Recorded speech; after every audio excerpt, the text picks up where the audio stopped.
I'm going to do just a quick panorama of as you come in the entrance is the large stained glass window that got my attention to start with. And then I'm just going to pan around, just a slow panorama of what we can see as this part of the church. So you can get an idea as I talk about the stained glass windows that you can actually visualize where they are at in the church proper. Okay, as I walk across the floor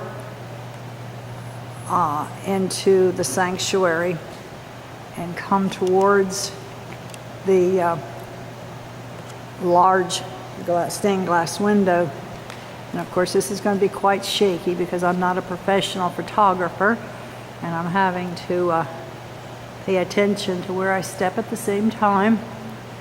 If we look at the center of this stained glass window, we can see that there is an eagle with the words fraternity, charity, and loyalty, God and country. And the only thing that I'd add there is family, because I think that these churches were designed and maintained for the family. You will see that on these stained glass windows, sometimes they have something that is unique. And this one I see here is quite unique in that it says Women's Relief Corps 1896. And of course that's the year it's on the front of the building also.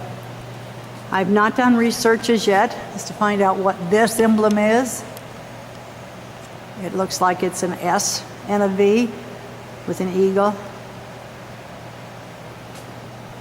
And the other one over here on the lower level is one that says Grand Army of the Republic 1861 to 1866 veteran.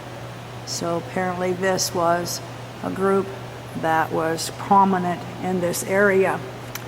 As you go up the stained glass window, each one of these has, and I'm not way to be able to get up there. Eventually we'll be able to get some better pictures, probably from the other side of the stage on this one, so I'll probably leave this one. But there is the Holy Bible picture up there. There is the 10 Commandment stones. So as we come back, we begin to realize that each one of these areas of the stained glass windows have some significance to the individuals that were creating it. As we pan around to the area where it has been a sound stage, this is probably where the sound people worked from in setting up the later era. I'm going to climb up in here, and this has on it inscribed, in memory of Joseph J. and Jane S. Kirkman, Kirkman. And I'll come back to this in a moment. There's one that's hidden behind this area that's been built in. I don't know that I can get a good shot of it, but it says Lenora, and I think it's Spillman, S-P-I-L-L-M-A-N. Okay? And most of these that have the names on them have some similarities to the design, which gives a lot of continuity. As you can see, this top one has this border, and as you pan around, you see the continuity of this window. Okay? And the third one on the corner of the building has the same design.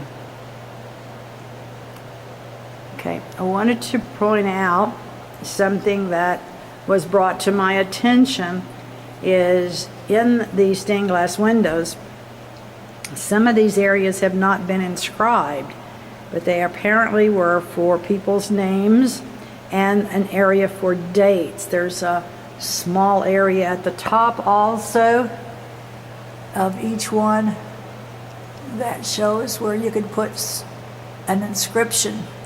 So if I come back down and pan back over to the one that is inscribed here, you can tell that it's very obvious that this was added after this was installed, or at the time it was installed, but it was shipped here or put in place after that. So that means the way that this is done is with very great care. You can inscribe additional information, which might prove to us in the future to be something that we would want to check in with someone who does stained glass windows and etc. as to whether we could do some fundraising that would be involved in people's names being inscribed on some of these areas. So we're learning more and more about this technique and what is actually working with. So I'm going to pause the camera. I'll be right back.